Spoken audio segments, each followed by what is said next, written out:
Shalom Bapak Ibu, Saudara-saudari dan adik-adik yang dikasihi Tuhan Yesus. Selamat hari Minggu 22 Januari tahun 2023. Kita bertemu lagi di tahun baru di minggu keempat untuk kita beribadah bersama-sama dan perjamuan kudus dari keluarga Warlot Ministry. Marilah kita fokuskan diri untuk menghadap hadirat Tuhan dan kita mulai dan buka di dalam doa. Kita berdoa. Ya Bapa kami yang ada di dalam sorga, kami datang dalam nama Tuhan Yesus Juru Selamat kami. Kami bersyukur di minggu keempat di tahun baru 2023 kami masih diberikan kesempatan oleh Tuhan untuk beribadah, memuji dan menyembah Tuhan, menerima berita firman-Mu untuk menjadi kekuatan pedoman bagi kami. Dan untuk itu Bapa, kami mohon kehadiran Tuhan di tempat-tempat tinggal Bapak Ibu, Saudara-saudari, baik di rumah, di apartemen atau di mana saja berada, maupun di Tabernakel House of Warlot di Sentul City ini. Dan mari Roh Kudus pimpinlah ibadah perjamuan kudus keluarga Warlot Ministry ini dari awal, pertengahan sampai selesai, sehingga semuanya berjalan seturut dengan rencana dan kehendak-Mu Bapa. Di dalam nama Tuhan Yesus Juru Selamat kami yang telah mengajar kami berdoa bersama-sama. Bapa kami yang di sorga, dikuduskanlah nama-Mu. Datanglah kerajaan-Mu, jadilah kehendak-Mu di bumi seperti di sorga. Berikanlah kami pada hari ini makanan kami yang secukupnya. Dan ampunilah kami akan kesalahan kami, seperti kami juga mengampuni orang-orang yang bersalah kepada kami. Dan janganlah membawa kami ke dalam pencobaan, tetapi lepaskanlah kami dari segala yang jahat, karena Engkaulah yang mempunyai kerajaan dan kuasa dan kemuliaan sampai selama-lamanya. Amin.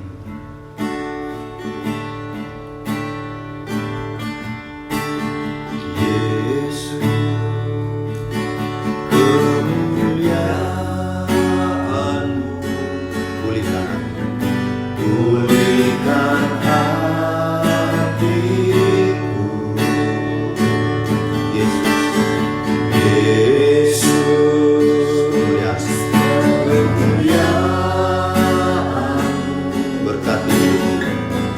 berkati hidupku. Sekali lagi, Yesus kemuliaan. Yesus kemuliaan-Mu pulihkan hatiku. Yesus kemuliaan berkati hidupku. Segala pujian syukur bagi-Mu. Kau hadir dalam hidupku. Kini ku datang sujud di hadapan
saudari-saudari, adik-adik yang dikasihi Tuhan, sekarang kita masuk dalam pemberitaan firman Tuhan yang merupakan lanjutan pemberitaan firman minggu lalu ya.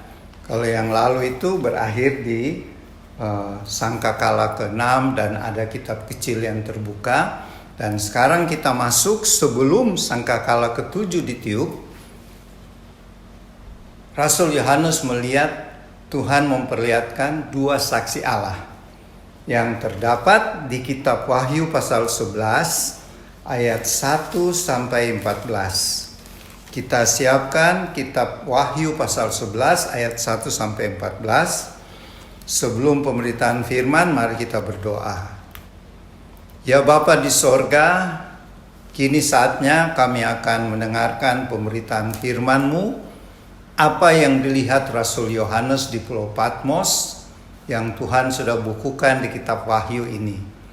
Berfirmanlah ya Tuhan, kami keluarga Warlord Ministry dan simpatisan sudah siap mendengarkan, dan jadikanlah kami sebagai pelaku-pelaku firman ya Roh Kudus, bukan hanya mendengar.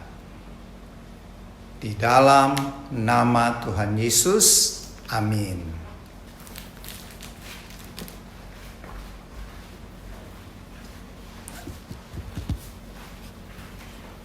Wahyu pasal 11 ayat 1 sampai 14, dua saksi Allah. Kemudian diberikanlah kepadaku sebatang buluh seperti tongkat pengukur rupanya, dengan kata-kata yang berikut. Bangunlah dan ukurlah bait suci Allah dan mezbah dan mereka yang beribadah di dalamnya.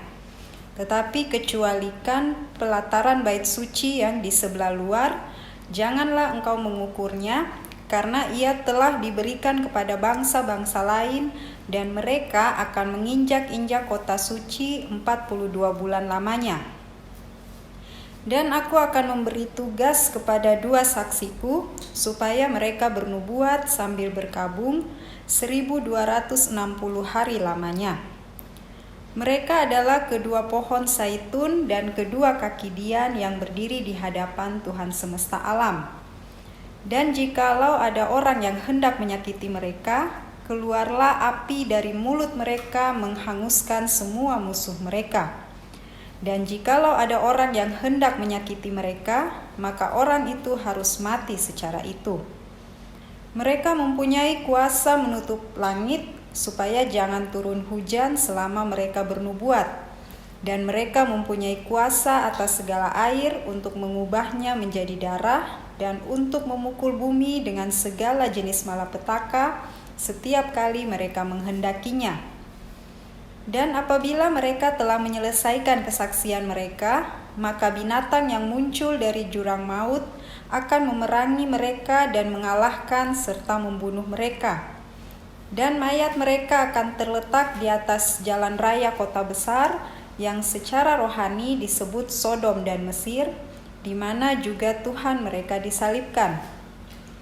Dan orang-orang dari segala bangsa dan suku dan bahasa dan kaum melihat mayat mereka 3,5 hari lamanya, dan orang-orang itu tidak memperbolehkan mayat mereka dikuburkan. Dan mereka yang diam di atas bumi bergembira dan bersuka cita atas mereka itu, dan berpesta dan saling mengirim hadiah, karena kedua nabi itu telah merupakan siksaan bagi semua orang yang diam di atas bumi. 3,5 hari kemudian masuklah roh kehidupan dari Allah ke dalam mereka, sehingga mereka bangkit, dan semua orang yang melihat mereka menjadi sangat takut. Dan orang-orang itu mendengar suatu suara yang nyaring dari sorga berkata kepada mereka, "Naiklah kemari." Lalu naiklah mereka ke langit, diselubungi awan, disaksikan oleh musuh-musuh mereka. Pada saat itu terjadilah gempa bumi yang dahsyat, dan 1/10 bagian dari kota itu rubuh, dan 7.000 orang mati oleh gempa bumi itu, dan orang-orang lain sangat ketakutan, lalu memuliakan Allah yang di sorga. Celaka yang kedua sudah lewat, lihatlah celaka yang ketiga segera menyusul. Amin.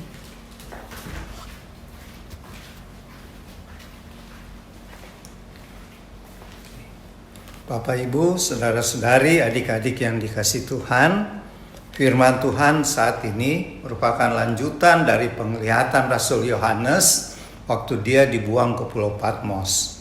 Penglihatannya yang lalu, dia disuruh makan oleh malaikat untuk kitab kecil, yang artinya kitab kecil itu adalah tentang pemberitaan firman yang harus disampaikan oleh Rasul Yohanes.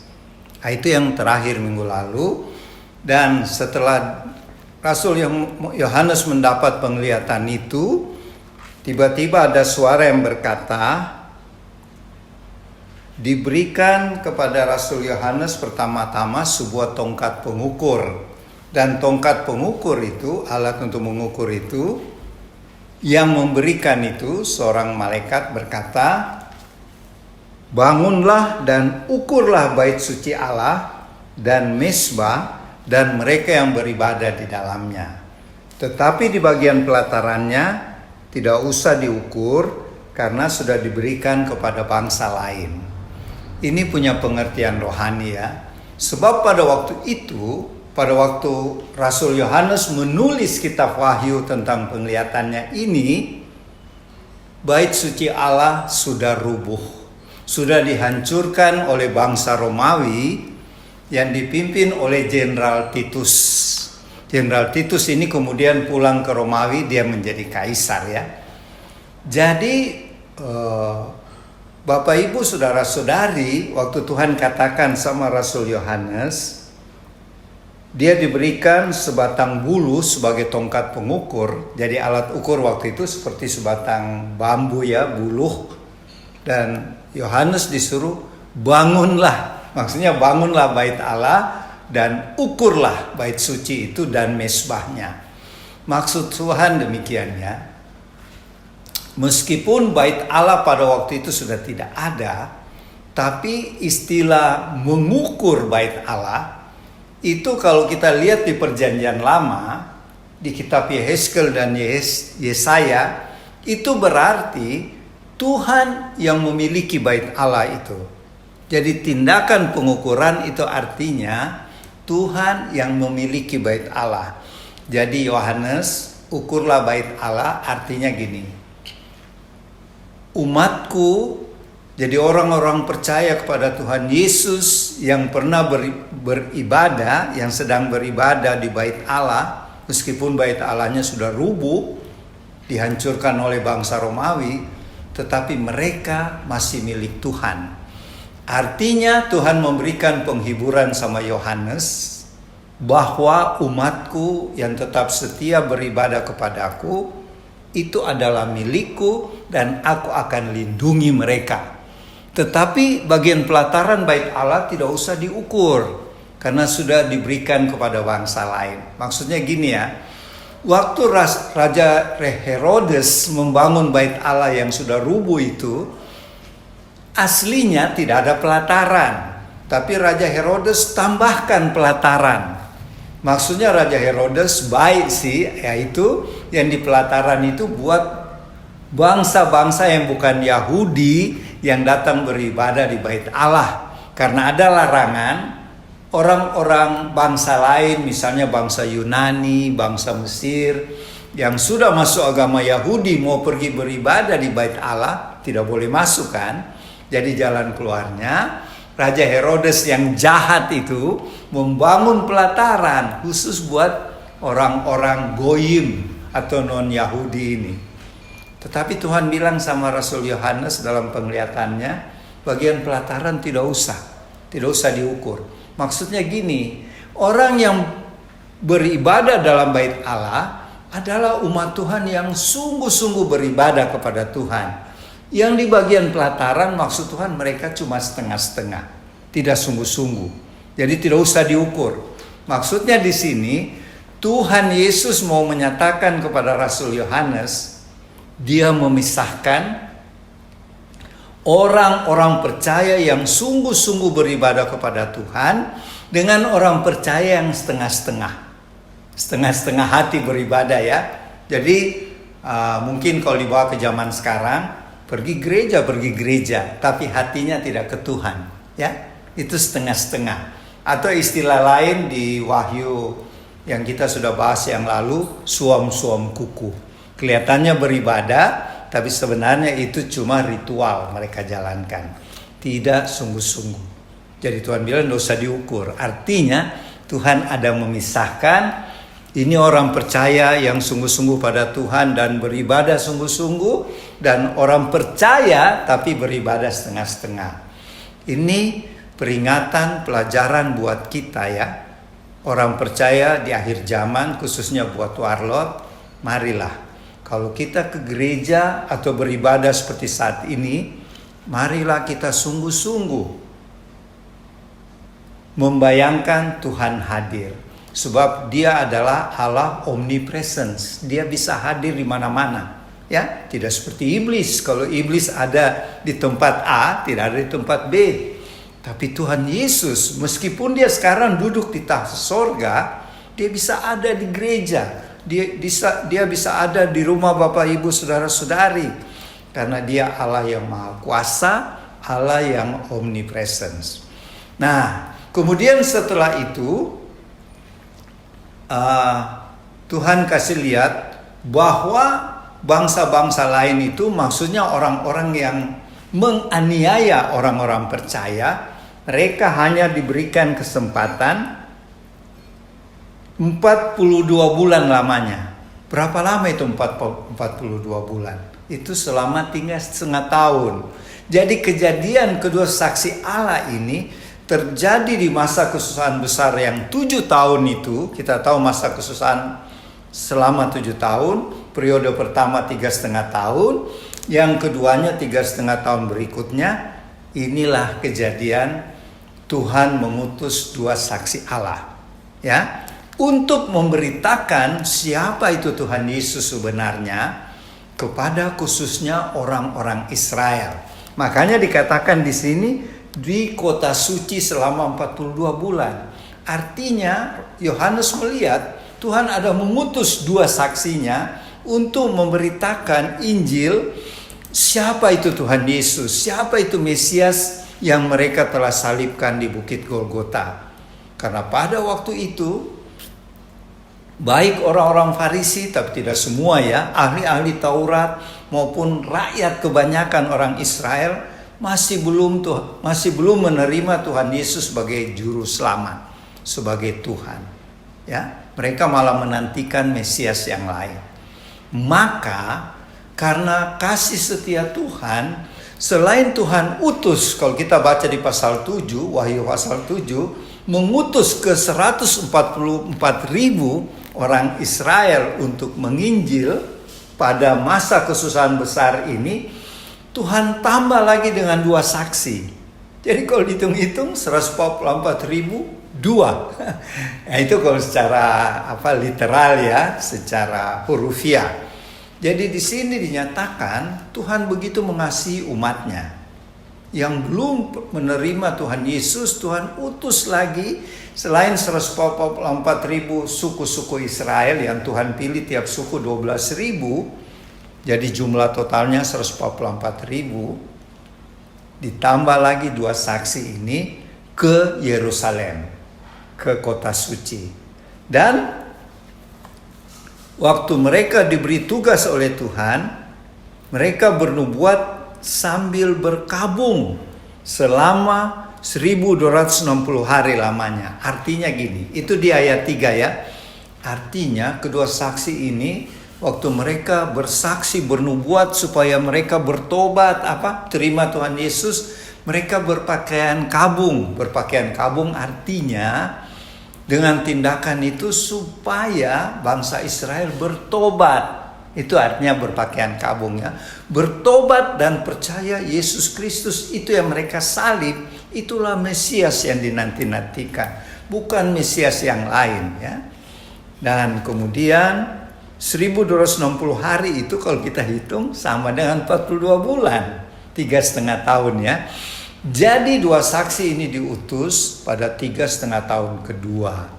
Karena setelah itu sangkakala ke-7 ditiup, terjadilah cawan murka Allah sebanyak 7 cawan ditumpahkan oleh malaikat-malaikat yang bertugas. Dan kita kembali ke pembacaan kita. Kedua saksi itu di ayat 4 dan 5 dan 6 dikatakan mereka adalah kedua pohon zaitun dan kedua kaki dian yang berdiri di hadapan Tuhan semesta alam. Ini kita bisa baca di kitab Sakaria ya, tentang kedua saksi ini, yaitu yang disebut oleh Nabi Sakaria kedua pohon zaitun dan kedua kaki menorah, kaki dian ya. Sebenarnya ini kita bisa lihat pada waktu di Matius pasal 10 kalau tidak salah, Tuhan Yesus ada di bukit yang kita sebut sekarang Bukit Transfigurasi, di mana Tuhan Yesus waktu itu dikawal oleh Petrus, Yohanes dan Yakobus, dan Tuhan Yesus naik ke atas bukit itu, dan bukit itu namanya nanti disebut Bukit Transfigurasi. Artinya disitulah Tuhan berjumpa dengan kedua saksi. Siapa kedua saksi itu?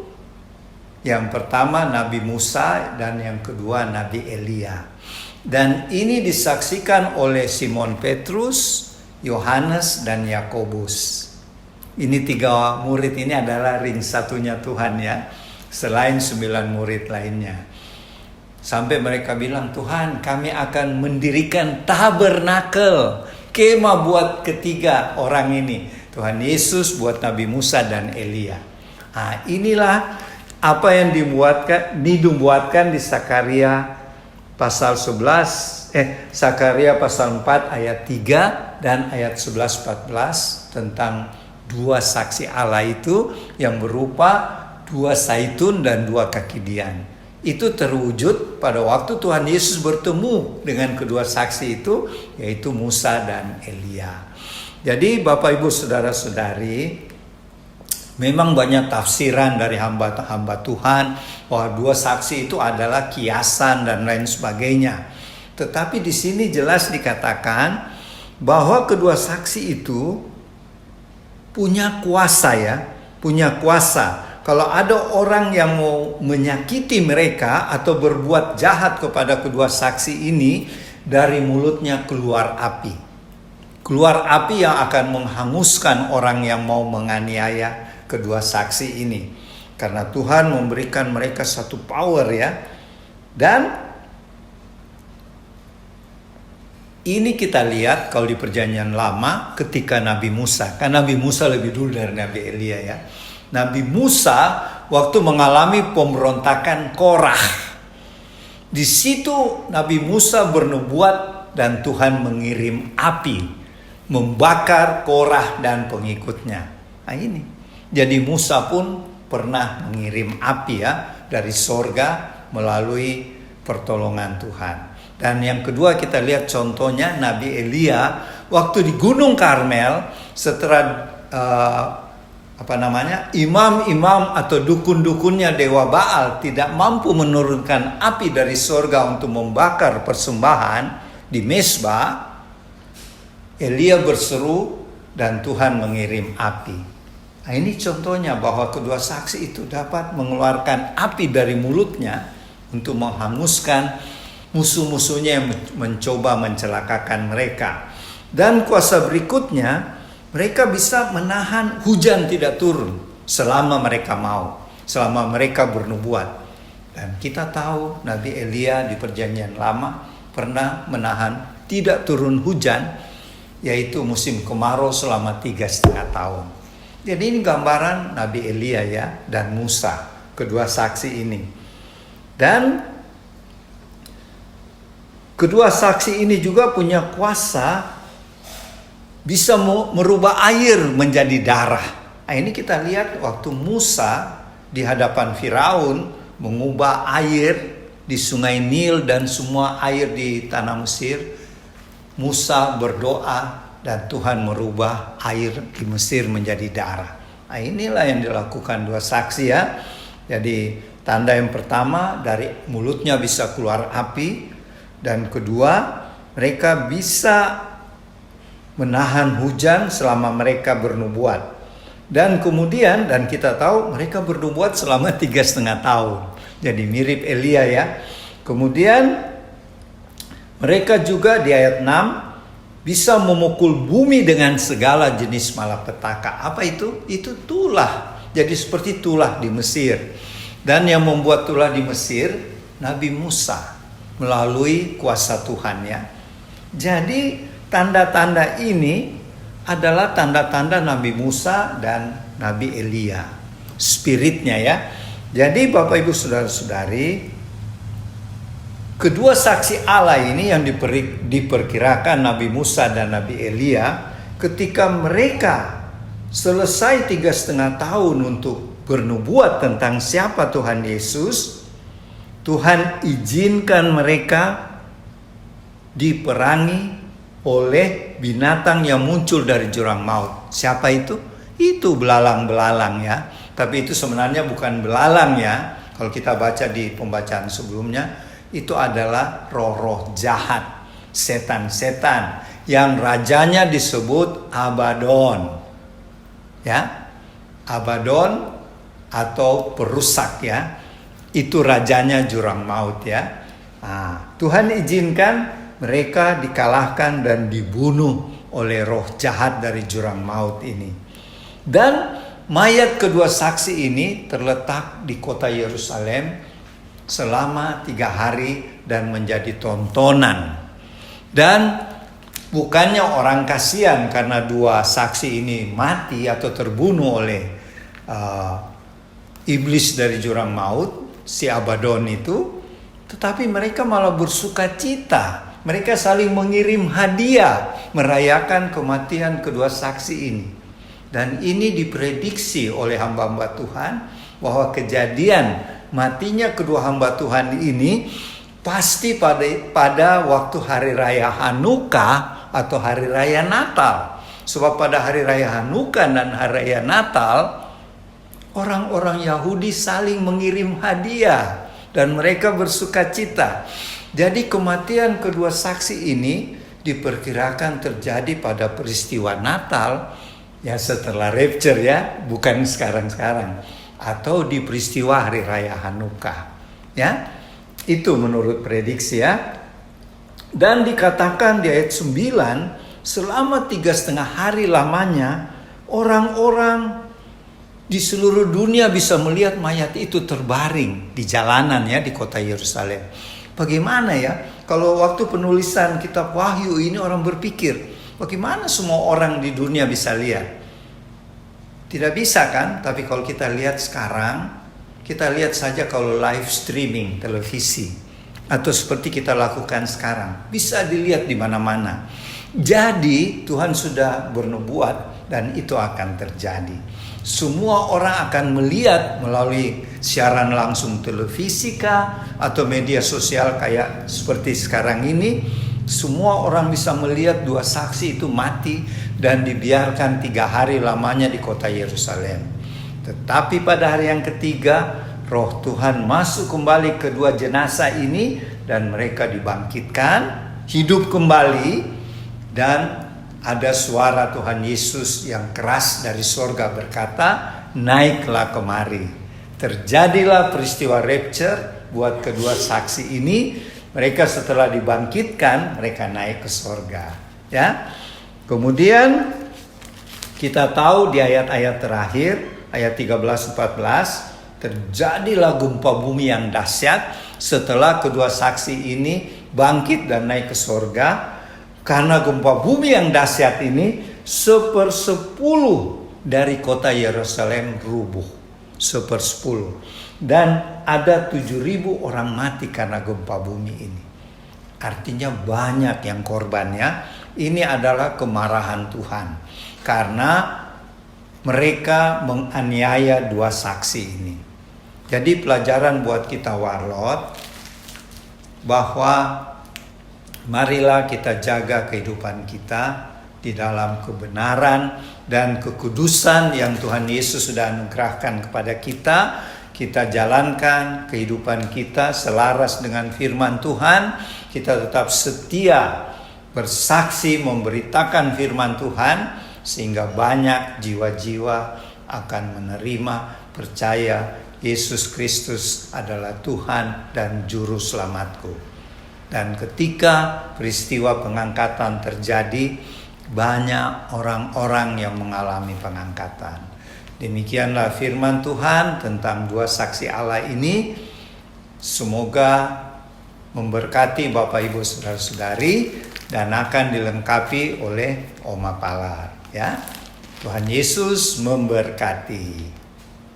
Selamat siang Bapak Ibu Saudara-saudari tim Warot di rumah. Kita berjumpa lagi pada hari Minggu hari ini. Kita sudah mendengarkan apa yang Opa katakan tadi mengenai Wahyu 11, ya, mengenai dua saksi Allah. Apa yang Opa katakan tadi, saat ini saya hanya melengkapi. Apa yang dikatakan tadi dalam firman-Nya itu mengenai akhir zaman, tanda ataupun apa yang terjadi, akan terjadi atau sudah terjadi menyambut akhir kedatangan Tuhan, akhir dunia ini. Ya, ada step-step yang kita sudah baca. Sekarang kita masuk pada dua saksi. Di sini diselipkan ada 6 sangkakala. Pada saatnya nanti sesudah ini ada sangkakala terakhir ke-7. Kita mundur ke belakang waktu masuk pada meterai 6 menuju ke-7. Di situ ada juga selipan sebelum masuk meterai ke-7. Dan pada saat ini kita membaca sangkakala. Itulah kejadian-kejadian yang akan terjadi. Yang kita baca hari ini itu di sangkakala ke-7. Sebelum itu terjadi, ada kejadian yang kita baca, dua saksi Allah. Kita fokuskan dulu di situ. Jadi sebelum masuk ada kejadian, saya ulangi, ada kejadian-kejadian yang Tuhan sudah beritakan di firman-Nya. Mengenai kitab Wahyu, kita harus mengerti di sini, banyak anak-anak Tuhan bukan berbeda pendapat. Tetapi itulah pertumbuhan dari firman pada akhir zaman. Begitu banyak hal yang Tuhan bukakan. Tidak ada sesuatu yang benar satu menurut kita, yang lain salah. Semua bertumbuh di dalam Tuhan. Itu dulu pemahaman yang kita harus punya sebelum kita masuk pada kitab Wahyu, dan kita mulai masuk yang sedikit berat kalau untuk saya. Karena di dalam pemahaman yang kita baca makin menengah sampai terakhirnya Wahyu, itu perlu kita menghayati. Satu, firman Tuhan. Dia tidak bertumbuh di saat kita tidak bisa membuat sesuatu pemahaman atau analisa atau tafsiran yang hanya di dalam satu perikop saja. Tapi itu semua dari Wahyu pertama sampai terakhir, itu semua berkaitan, saling mengait satu dengan yang lain. Tidak ada yang satu firman pun yang berdiri sendiri. Itu dulu yang kita harus pahami. Kalau kita tidak pahami hal ini, waktu kita membaca, kita mengerti, kita renungkan, dan kita mendapat A misalnya, orang lain mendapat B, itu biasa, bisa timbul di dalam hati kita, belum keluar. Kita mulai bilang, tidak, ini saya yang benar, itu yang salah. Tidak bisa Bapak Ibu di rumah. Kita harus punya pemahaman, firman itu bertumbuh, tiap orang itu beda. Sesuai dengan apa yang Tuhan Roh Kudus bekerja di hatinya. Dan pasti tidak keluar dari koridor yang Tuhan tumbuhkan di dalam kehidupan tiap orang, tiap gereja, tiap kelompok, tiap persekutuan. Nah, kalau kita sadar ini, kita akan banyak mengalami, kita akan banyak menimba hal-hal di dalam Tuhan yang mungkin kita belum ketemu. Kita akan bertemu di teman atau anak-anak Tuhan yang lain melalui hamba-hambanya atau kita sendiri yang belajar di situ mengenai kehidupan di dalam Tuhan. Dan ini tidak akan membuat satu perdebatan, malah bertumbuh menjadi satu di dalam Tuhan, dan kita persembahkan juga untuk Tuhan, dan pada akhirnya kita hidup bersama Tuhan.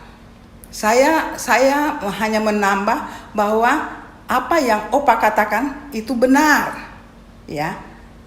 Di orang lain juga itu benar, tidak ada salah, tapi pasti ada perbedaan sesuai, saya ulang lagi, sesuai apa yang Roh Kudus bekerja di dalam hatinya, hidupnya, dan dia keluarkan menjadi karya Tuhan di dalam pembacaan seperti kita pada hari ini.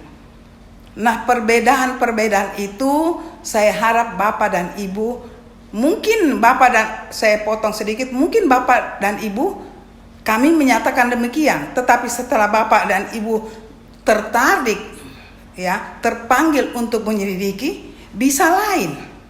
Tetapi kalau kita renungkan bersama Roh Kudus akan membuat satu garis yang sama, ya. Nah, apa yang Opa katakan itu menyangkut apa yang sudah terjadi. Kalau saya sendiri melihat apa yang Tuhan mau buat, kita sebagai anak-anaknya, generasi di akhir zaman, apa fungsi kita? Saya tidak lanjutkan, itu saja bisa banyak hal yang saya bisa berbicara. Tapi hari ini, apa yang Opa katakan, itu saya iya dan amin. Karena saya juga rasa itu benar. Di sini saya tidak mengatakan perdebatan, satu pernyataan atau satu diskusi, tapi saya mau mengatakan bahwa firman hari ini membuat kita bertumbuh di dalam Tuhan. Kita bertumbuh melihat karya Tuhan di akhir zaman ini. Itu yang sangat perlu. Jadi ada dua yang saya ambil. Yang saya ambil apa yang Opa katakan, itu menyangkut apa yang sudah berbicara dari awal perjanjian lama, perjanjian baru disimpulkan. Tapi kalau saya melihat apa generasi ini karyanya di akhir zaman. Itu dua saja. Saya tidak panjang yang saya dapat itu. Tapi mungkin sekali lagi teman-teman hamba-hamba Tuhan yang lain bisa membuat tanda kutip perbedaan, tapi tetap di dalam koridor Tuhan. Semua berbicara akhir zaman. Yang sekarang kita harus mengakui, kalau Tuhan yang bekerja, bertindak, tidak ada yang salah. Malah kita mengatakan, Tuhan, Kau sangat hebat. Ya, ada beberapa minggu lalu, kalau tidak salah, itu saya baca. Tidak ada jawaban yang sangat spesifik mengatakan 7 guru yang Yohanes katakan mendengar suara itu, guru berbicara, tapi Tuhan bilang Yohanes mau tulis, tetapi Tuhan katakan jangan, dengarkan saja mereka. Nah, itu kalau saya punya pemahaman untuk saya supaya kita bisa mengerti, itu tidak ada jawaban. Tapi tiap orang mengatakan, membaca itu, ada yang saya baca tidak ada jawaban. Kalau lihat dari firman ini, firman yang lalu, minggu lalu. Tetapi saya juga berpikir tidak boleh dikata itu misteri. Tuhan tidak menjawab, tetapi ada satu pertanyaan kita sendiri umatnya mencari jawaban itu benar. Tapi saya lagi melihat apapun yang kita katakan untuk orang mungkin misteri, mungkin untuk saya tidak, karena itu ada sangkut pautnya. Guru, Tuhan berbicara, gemuruh, guru, itu satu pemahaman saya membaca di firman satu, guru, itu guru, guntur, ya, itu yang saya pahami. Kalau Tuhan turun atau mau berbicara, itu semua bergerak, menyatakan kehebatannya Tuhan. Nah di situ mungkin saya juga tidak ahli Alkitab, tapi saya coba rangkuman. Itu saja tidak ada jawaban. Tapi kita mungkin karena saya terpanggil, pasti ada jawabannya. Kita belajar firman sebelumnya. Tapi saya tidak panjang di situ. Saya mau lihat, saya mau memberitahu pada siang hari ini bahwa begitu hebatnya Tuhan memberi kita pelajaran. Kita tertantang. Apa ya? Kita ingin menarik di hadapan Tuhan, yang Tuhan katakan ini akhir-akhir ini adalah akhir zaman. Itulah manusia. Waktu kita tertantang, saya membahasakan ya, bukan apa, tapi kita tertantang untuk mempelajari, itu sudah satu poin yang hebat di hadapan Tuhan. Nah, kalau banyak anak Tuhan melihat firman di Wahyu ini, terpanggil untuk menyelidiki, terpanggil apa yang terjadi di akhir zaman, itu satu poin yang hebat sekali. Dan kita harus bawa kepada teman kita, keluarga kita. Ini juga masuk dari dalam penginjilan. Saya tidak kupas yang kecil karena Opa sudah katakan tadi. Saya cuma katakan karena melihat begitu banyak sekali lagi perbedaan, tetapi tidak ada yang salah. Sekali lagi saya bilang, satu firman saja tidak ada bisa mengatakan satu hal yang pasti bahwa artinya ini. Firman yang ada kita baca tiap orang, tiap anak Tuhan sangat sesuai dengan apa yang terjadi di dirinya. Apalagi saya kembali firman hari ini, bahwa itulah Tuhan kita. Seperti bertanya, tapi itu memacu kerinduan kita. Ada apa sih di balik kedatangan Tuhan yang kita sudah pelajari sampai malam ini di Wahyu 11. Itulah Tuhan. Setelah itu ada trompet terakhir. Nah, kalau step-stepnya itu bisa kita pelajari lebih dalam. Ya, itu masuk dalam penelitian.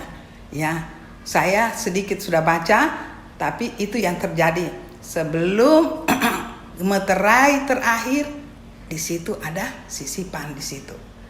Ya, sebelum terjadi sangkakala terakhir ada sisipan. Jadi kejadian itu ada, jaraknya ada. Jadi kita cuma baca itu ada singkatan-singkatan. Mari kita belajar bersama. Ya, mungkin saya di sini dengan Opa dapatnya ini, mungkin Bapak di rumah dapatnya lain lagi. Tapi ingat, tidak untuk bertentangan. Semua intinya adalah Tuhan Yesus. Dia yang menentukan kehidupan kita, dia juga yang menentukan akhir dari dunia ini. Dan Tuhan Yesus sangat sayang pada kita. Dia mau semua manusia, khususnya anak Tuhan, tidak akan masuk kekekalan, masuk bersama dia dalam kekekalan, tapi tidak masuk neraka. Iblis juga bekerja. Tuhan sudah jelaskan di sini, tidak tersembunyi, semua terbuka. Karena yang kita baca ini untuk rohani, anak-anaknya yang rohani dewasa. Mari kita bawa diri kita. Kita berpacu. Tuhan, apa yang kau mau buat di akhir zaman ini? Dan setelah kita dapat bersama Tuhan, kita bawa, kita beritakan kepada dunia. Jangan kita tertinggal. Ya, ada sangkakala, ada cawan, ada meterai. Dan sebentar lagi cawan akan terbuka. Kalau mungkin sangkakala terakhir, mungkin itu Opa bisa jelaskan, tapi itu panjang ya, panjang sekali. Tapi saya hanya katakan melengkapi saja. Mari kita belajari, bukan saja di khotbah hari ini didengar, tapi setelah di rumah Bapak Ibu mendengar, saudara-saudari, mari kita belajar. Belajar firman, di situ kita akan belajar pribadi Tuhan, bagaimana Dia buat akhir zaman ini menjadi kebanggaan bagi kita, menjadi kita menjaga hidup kita untuk kita akan hidup bersama Dia di surga nanti. Itu saja yang saya bisa lengkapi sedikit, bahwa apa yang kita baca, itulah persiapan hidup kita menyongsong kedatangan Tuhan yang kedua kali. Tuhan memberkati, sampai kita berjumpa lagi di minggu depan. Maranatha. Amin. Bapak Ibu, saudara-saudari yang dikasihi Tuhan, setelah tadi pemberitaan firman tentang dua saksi Allah yang Tuhan Yesus utus kepada bangsa pilihannya Israel, dan banyak hal yang kita sudah pelajari, dan salah satu perintah Tuhan yang harus kita taat ialah melakukan perjamuan kudus. Dan saat ini mari kita persiapkan hosti atau roti, kemudian anggur atau sirup atau teh untuk kita melaksanakan perintah Tuhan, yaitu perjamuan kudus sampai Tuhan Yesus datang kedua kali. Mari kita berdoa untuk perjamuan kudus. Terima kasih Bapa buat firman-Mu tadi yang sudah ditaburkan. Jadikanlah kami saksi-saksi-Mu Tuhan, bahkan duta-duta kerajaan-Mu di akhir zaman, sehingga banyak jiwa-jiwa yang dimenangkan. Dan saat ini Tuhan, kami mau taat perintah Tuhan Yesus untuk melaksanakan perjamuan kudus sampai saat Tuhan Yesus datang kedua kali. Berkatilah ya Tuhan hosti dan anggur, roti, sirup atau teh yang disediakan Bapak Ibu, saudara-saudari dan adik-adik di tempat tinggal masing-masing. Demikian juga berkatilah hosti dan anggur yang ada di Tabernakel House of Our Lord ini. Dan layakkanlah kami Tuhan untuk menerima tubuh dan darah-Mu. Ampunilah semua dosa salah kami. Kami juga mengampuni sesama kami. Sucikanlah kami dengan kuasa darah-Mu. Di dalam nama Tuhan Yesus. Amin. Mau seperti-Mu Yesus, disempurnakan selalu dalam segenap jalanku, memuliakan nama-Mu. Ku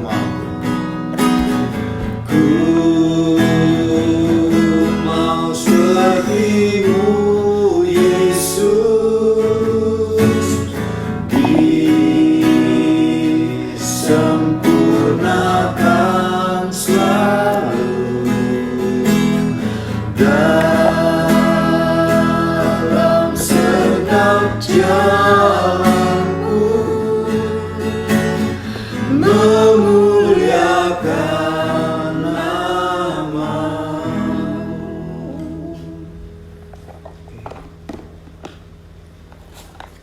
Kalau Bapak Ibu, saudara-saudari dan adik-adik hostinya ada firman Tuhan, silahkan dibaca masing-masing. Dan kami juga di Sentul City akan membaca sebagai pesan Tuhan khususnya buat Warlord Ministry. Roma 12 ayat 12. Bersukacitalah dalam pengharapan, sabarlah dalam kesesakan, dan bertekunlah dalam doa.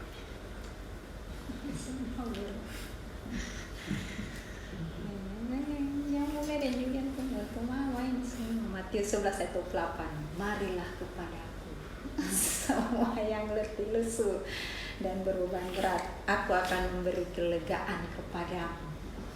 Dialah yang berapa, Mazmur 91 ayat 3, dialah yang akan melepaskan engkau dari jerat penangkap burung dan penyakit sampar yang membusuk. Ya. Terakhir dari Bapak, Mazmur 119 ayat 11. Dalam hatiku aku menyimpan janji-Mu ya Tuhan, supaya aku jangan berdosa terhadap Engkau. Jadi pesan yang bisa simpulkan bagi Warlord di minggu yang berjalan ini, pertama kita harus tetap punya pengharapan di dalam Tuhan ya. Itu pesan pertama. Dan dalam pengharapan dalam Tuhan tidak ada yang sia-sia ya. Kemudian apabila kita sedang bermasalah sehingga membuat kita letih lesu, seperti tidak berdaya, kita datang kepada Tuhan Yesus. Karena Tuhan Yesus sanggup mengangkat beban kita dan memberikan kelegaan. Dan yang ketiga, bahwa ketiga tadi saat melepaskan kita dari ya, karena seperti janji Tuhan di Mazmur 91 yang kita setiap hari baca, setelah Tuhan memberikan kelegaan kepada kita, Dia selalu sebagai gembala yang baik, Dia akan melepaskan kita dari jerat penangkap burung dan penyakit sampar. Artinya jerat penangkap burung itu begini ya, kita biasa tidak sangka-sangka tiba-tiba terjadi malapetaka. Itu namanya seperti jerat penangkap burung. Contohnya kita naik kapal laut atau pesawat atau naik mobil, naik motor, tiba-tiba tabrakan, itu kan tidak disangka-sangka. Itulah yang disebut di Mazmur 91 jerat penangkap burung. Seperti burung, dia tidak sangka tiba-tiba dia masuk jerat. Tapi Tuhan janji Dia akan melepaskan kita dari semua malapetaka yang disebut jerat penangkap burung, dan juga dari bala sampah seperti COVID sekarang ya. Dan terakhir, itulah sebabnya kita harus menyimpan janji-janji Tuhan sehingga kita tidak pernah menyangkal Tuhan ya, tidak berdosa kepada Tuhan. Jadi itu pesan buat keluarga Warlock. Mari kita tetap semangat melayani Tuhan, dan mari kita angkat hosti atau tubuh Tuhan Yesus. Dan firman Tuhan dari Lukas pasal 22 ayat 19-20 bunyinya, lalu Tuhan Yesus mengambil roti, mengucap syukur, memecah-mecahkannya dan memberikannya kepada murid-muridnya. Kata Tuhan Yesus, inilah tubuhku yang diserahkan bagi kamu. Perbuatlah ini menjadi peringatan akan aku. Kita ucapkan sama-sama, terima kasih Tuhan Yesus. Kami akan selalu ingat pengorbanan Tuhan Yesus sebagai anak domba Allah di kayu salib di Bukit Golgota, yang sudah menganugerahkan kami dan keluarga hidup yang kekal, keselamatan. Dan juga kami siap diutus Tuhan untuk memberitakan Injil-Mu. Kami terima tubuh-Mu Tuhan di dalam nama Tuhan Yesus. Silakan makan dalam nama Tuhan Yesus.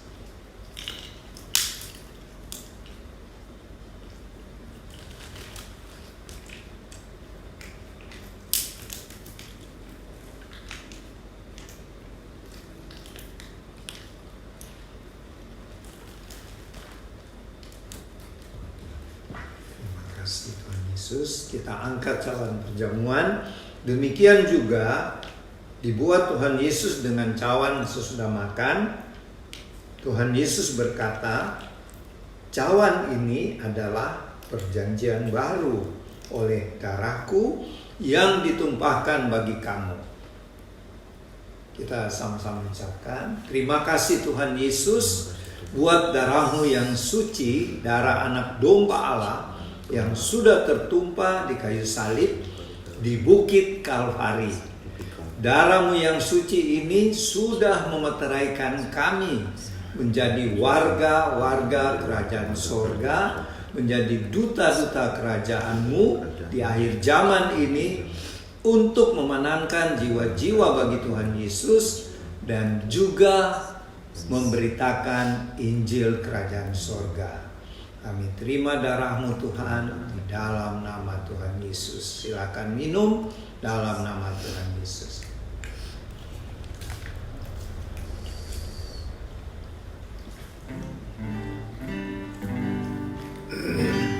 Sebagai syukur kita sudah menerima tubuh dan darah Tuhan, mari kita naikkan pujian bagi Tuhan Yesus.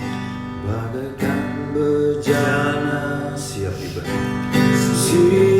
dibentuk, demikian hidupku di tanganmu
Tuhan Yesus, Bapa kami yang kekal, Tuhan dan Juru Selamat kami yang hidup, karena kami sudah menerima tubuh dan darah-Mu tadi, yang berarti secara firman-Mu kami sudah tinggal di dalam Tuhan Yesus, dan Tuhan Yesus ada bersama kami, yaitu Allah Immanuel, Tuhan yang selalu menyertai umat-Mu.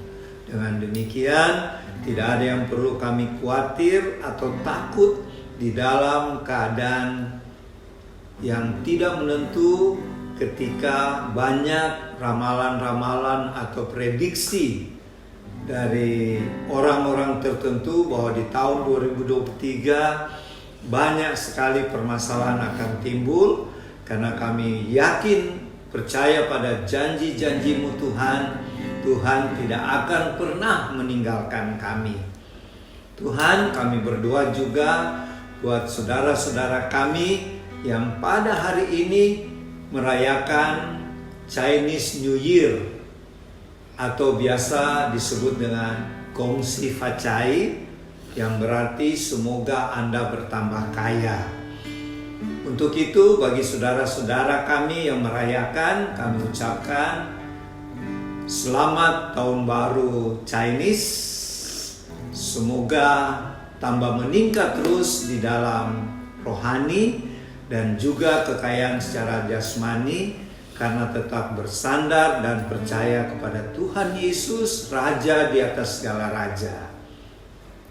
Terima kasih Tuhan. Kami berdoa juga buat saudara-saudara kami yang berbahagia karena berulang tahun atau mendapat berkat dari Tuhan di dalam bisnis, omsetnya meningkat, atau di dalam karir terus mendapat promosi, baik itu dari perusahaan atau dalam pendidikan terus meningkat dan berhasil. Sempurnakanlah sukacita yang Tuhan berikan, dan bagi yang berulang tahun, Tuhan karuniakan panjang umur, tetap sehat-sehat, dan terus meningkat dalam rohani, terutama pengenalan akan Tuhan. Dan bagi saudara-saudara kami yang mengalami permasalahan, mungkin itu masalah pekerjaan, masalah bisnis, juga mungkin masalah keluarga, masalah keuangan, atau masalah penyakit yang belum sembuh-sembuh, dan segala macam masalah lainnya, kami mohon kiranya Tuhan Yesus memberikan kesembuhan. Bilur-bilur Tuhan Yesus menyembuhkan Bapak Ibu, saudara-saudari yang sakit, dan memberikan jalan keluar bagi yang sedang dalam permasalahan bisnis, pekerjaan, karir, dan lain-lain. Percayalah, bersama Tuhan ada jalan keluar, ada pengharapan, ada penghiburan. Tuhan, kami juga berdoa buat pemerintah bangsa kami. Berkatilah Bapak Presiden Joko Widodo dan keluarga. Berkati juga Wakil Presiden Ma'ruf Amin dan keluarga, dan semua pejabat pemerintah kami, baik sipil, militer, kepolisian, dan juga di bidang kesehatan, maupun seluruh anggota DPR, baik yang bertugas di pusat Jakarta sampai ke pelosok-pelosok desa. Tuhan, curahkanlah roh takut akan Tuhan, dan di dalam menjalankan pemerintahan, pejabat-pejabat kami ini akan menjalankan dengan pemerintahan yang bersih, tidak ada korupsi, dan adil. Terima kasih Tuhan. Kami berdoa juga buat teman-teman Warlot dan keluarga, dan juga simpatisan Warlot dan keluarga. Marilah kita berjaga-jaga dan berdoa selalu, dan tetap melaksanakan kesaksian kita, pelayanan-pelayanan kita, khususnya dengan spesialis supernatural. Sehingga banyak jiwa-jiwa yang akan dimenangkan, yang menerima percaya Tuhan Yesus melalui pelayanan Warlot. Dan ketika Tuhan Yesus datang kedua kali pada peristiwa pengangkatan atau rapture, banyak jiwa-jiwa yang mengalami pengangkatan. Terima kasih Tuhan, terima kasih. Sebelum kami mengakhiri ibadah perjamuan kudus keluarga Warlord Ministry ini, kami memohon dan menerima berkat dari Tuhan. Kiranya berkat-berkat dari Allah Bapa, berkat yang berlimpah-limpah, berkat rohani dan jasmani, dan juga kasih karunia Tuhan Yesus Kristus dan persekutuan dengan Allah Roh Kudus menyertai Bapak Ibu, saudara-saudari, adik-adik bersama keluarga masing-masing, baik yang jauh maupun yang dekat, dan menyertai kami yang berada di House of Warlord Sentul City mulai siang ini sampai Maranatha Tuhan Yesus datang kembali, bahkan sampai selama-lamanya. Di dalam nama Tuhan Yesus, semua yang percaya sama-sama katakan amin. Terima kasih, ibadah telah selesai. Sampai berjumpa lagi minggu depan, hari Minggu, tanggal 29 Januari tahun 2023. Shalom, Tuhan Yesus memberkati.